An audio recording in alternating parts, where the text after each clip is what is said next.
Hola, mi nombre es María Cristina Valencia y qué bueno que estés aquí de nuevo en otro episodio de Tu Aroma de Mujer, en el cual has estado escuchando historias de mujeres que nos inspiran y nos motivan. Pero pensé que era importante el dejarte saber por qué nació este movimiento y para eso tengo que contarte mi historia.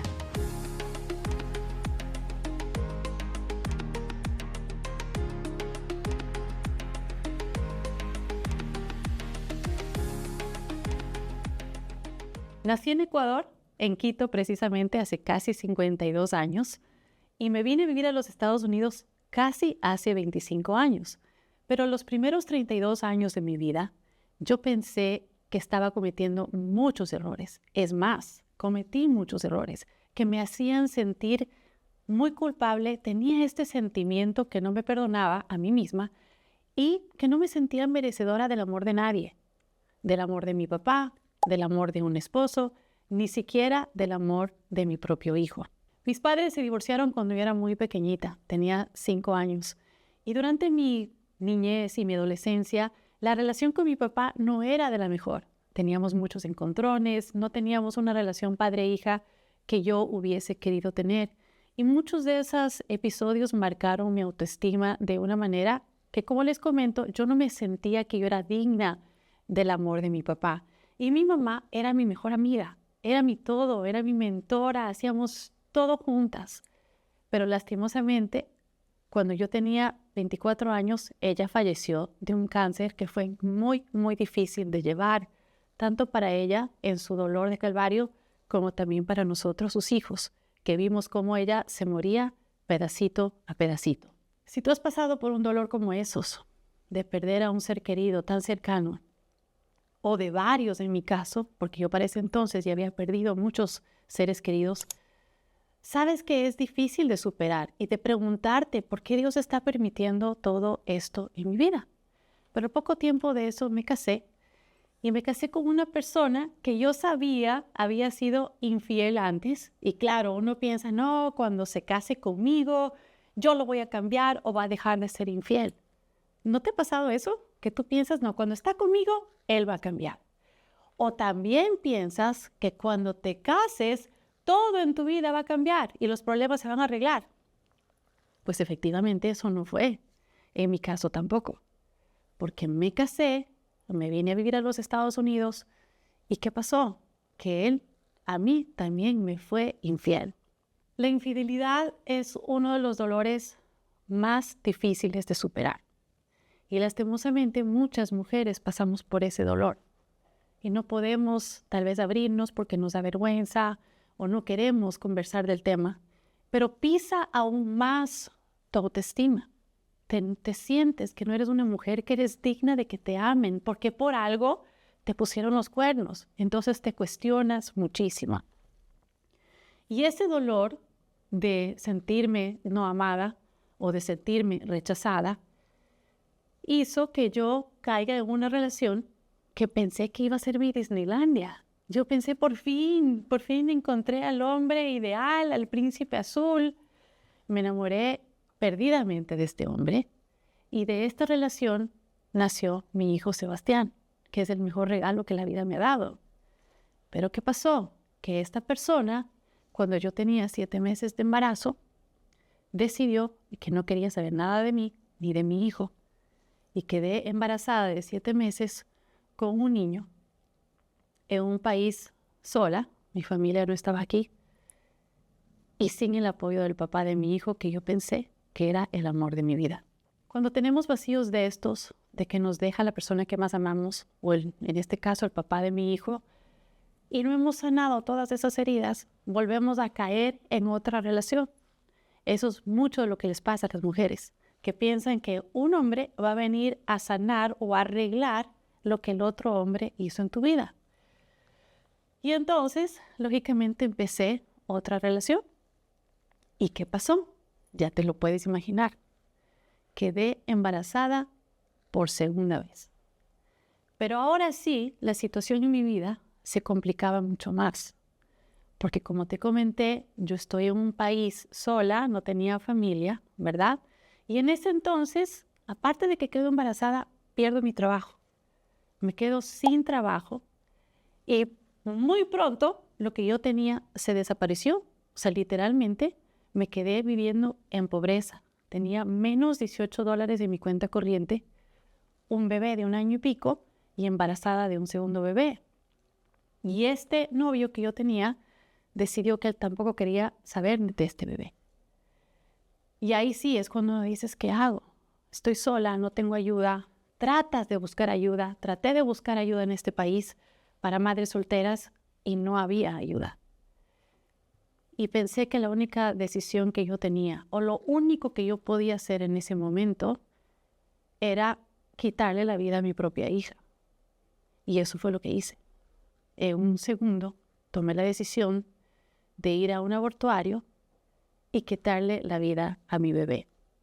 En los Estados Unidos, en todo el mundo, se piensa que el aborto es como un dolor de cabeza. Es como tomarse una pastilla porque te duele la cabeza y tienes un problema y la pastilla resuelve el tema. Y así es como muchas personas lo ven. Es simplemente un problema y tengo que arreglar el problema con una pastilla o con un procedimiento. Pues yo soy una de las pocas mujeres que hay en el mundo que en el proceso de aborto, en el caso mío, estaba totalmente sedada, estaba anestesiada, me desperté en la mitad del proceso. Es decir, la anestesia no me cogió. Y cuando yo me despierto y veo a los médicos en la sala de cirugía, lo primero que dije fue, ya no, paren el proceso, no quiero esto, me arrepiento. Y el doctor me regresó a ver y me acuerdo clarísimo su cara y su mirada cuando me dijo, it's too late, es demasiado tarde. Y yo escuché cómo mi hija salió absorbida con una aspiradora y cómo la vi salir en pedacitos. Créeme que te digo que el aborto, y en este caso ver cómo uno le quita la vida a su propio hijo, es el dolor y el trauma más grande que sin duda cualquier mujer pueda tener. Y por eso es que se conoce estadísticamente que el aborto es la causa número 1 de suicidio en las mujeres en el mundo. Porque cuando tú pasas por un proceso tan traumático, al principio vas a decir, aquí no pasó nada, eso era un fibroma, no era vida, etc. En el caso mío yo vi cómo salió el bebé en pedacitos. Pero muchas mujeres piensan que no es nada. Comienzas este proceso de negación, de ahí pasas a un proceso de culpa, de vergüenza, de por qué hiciste lo que hiciste. Y eso te lleva a aislarte de las personas. Y el aislamiento te lleva a la depresión. Y una profunda depresión lo que hace es que te quieras quitar la vida. Y eso fue exactamente lo que a mí me pasó. Después de ver este episodio tan terrorífico, literalmente como ves en unas películas de terror, yo pasé a tener muchas pesadillas, no podía dormir, no quería comer, me aislé de todo el mundo porque lógicamente te sientes la peor persona en el planeta. ¿Cómo una mamá puede hacerle eso a su propio hijo cuando tienes otro hijo en casa? Entonces sientes que tus hijos no te van a querer, que los hombres no te van a querer, que nadie te va a querer. Y al momento de que estás tan aislada, caes en una depresión tan profunda que de nuevo no ves otra salida más que terminar con tu propia vida. Y eso fue lo que hice un día. Decidí que lo mejor para mi hijo era que yo no exista, que su papá, que tenía todas las posibilidades económicas, sea quien se encargue de él y que yo desaparezca. Entonces, realmente estoy con vida por un milagro. Dios no quiso que ese sea mi último día acá.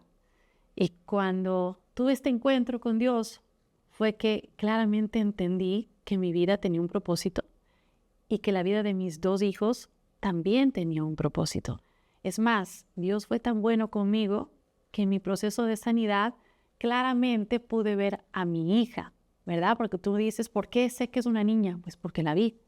Entonces, mis 2 hijos, Sebastián y Victoria, cada cual tiene su proceso de ser y su proceso de ser en mi vida, de transformar mi vida. Sebastián es mi inspiración, Victoria es mi motivación y quien ha sido este elemento, este angelito que Dios ha usado no solamente de transformación en mi vida, sino en la de muchas mujeres que a través de lo que nosotros podemos ofrecerles, de nuestro movimiento Aroma de Mujer y de nuestra organización sin fines de lucro aquí en Miami, puedan sanar o tener a sus bebés en este caso. Y bueno, ahora estamos en esto. Gracias a Dios, en nuestras clínicas hemos visto más de 100,000 mujeres. Hemos salvado más de 60,000 bebés. Entonces, si tú te sientes identificada con uno de los traumas, dolores o procesos que yo viví, desde problemas con tus padres, pérdidas de seres queridos, te fueron infiel, tú fuiste infiel, le quitaste la vida a tu hijo por un aborto o tuviste una pérdida natural, estás sola en un país, pobreza. Entonces, el verme ahora lo que soy, esta transformación tan hermosa que Dios ha hecho, porque salir de la pobreza a tener 3 empresas y poder ser miembro de una junta directiva de esta organización sin fines de lucro, que es impresionante lo que hemos logrado aquí en Miami, me llena el corazón de profunda gratitud. Y esto es lo que yo he tratado de transmitir en mi libro, de cómo es que podemos pasar por todos estos dolores, estos traumas. No importa lo que hayas pasado, siempre hay una manera de salir adelante. Y en este libro te vamos a presentar los 7 pasos que yo viví basados en mi propia experiencia y cómo paso a paso, cómo Dios me guió de la mano, no solamente para sanarme, sino para darme la vida de plenitud, de gozo y de propósito que tengo ahora. El cómo yo encontré ese propósito, cómo yo encontré mi aroma de mujer y cómo tú puedes encontrar el tuyo. Así que ahora que ya conoces mi historia, te invito a que te sigas quedando en este canal, en este espacio, porque vamos a traer más historias que te van a seguir motivando e inspirando y que también te vamos a dar las fechas en que vamos a estar en distintas ciudades con la conferencia Tu Aroma de Mujer. Y también, lo más importante, te vamos a poder dejar saber cuándo es que es el lanzamiento de mi libro, Tu Aroma de Mujer. Porque yo quiero que tú pases por ese proceso conmigo. Así como fue el mío de los 7 pasos, te vas a poder tú ir guiando paso a paso para que no solamente sanes de tus dolores más grandes, de tus traumas más grandes, sino que encuentres tu propósito en la vida y que encuentres, igual que yo, tu propio aroma de mujer.